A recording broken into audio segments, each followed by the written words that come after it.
Sa boxing, handa po ni Pinoy fighter Denver The Excitement Coelho na dumayo sa kuta ng kalaban, matuloy lamang ang kanilang pinakaaasam na title shot. Makailang beses nang ipinagpaliban ang dapat sanay mandatory title challenge ng Iloilo Puncher, pero ngayon ay inatasan na ng World Boxing Council si Chinese champion Zhong Zhaosong na itaya ang corona laban kay Coelho. May report si JP Palileo.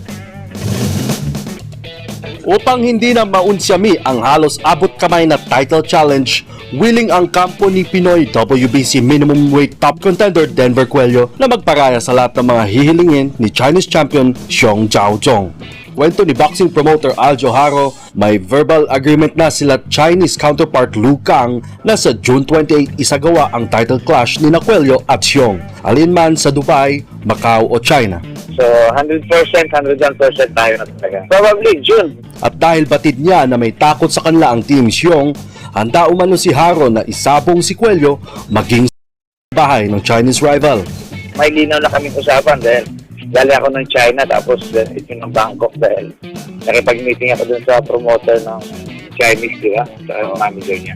Magugunitang makailang beses nang nadiskaril ang dapat sanay mandatory title shot ni Coelho dahil na rin sa patuloy na pag-iwas ng kampo ni Zhong. Ang kabatuan Iloilo Pride kasi ang itinuturing na most dreaded minimum weight ngayon dahil sa kanyang taglay na bilis at lakas ng suntok. Para sa Good Morning Boss, JP Palileo, BTV Sports.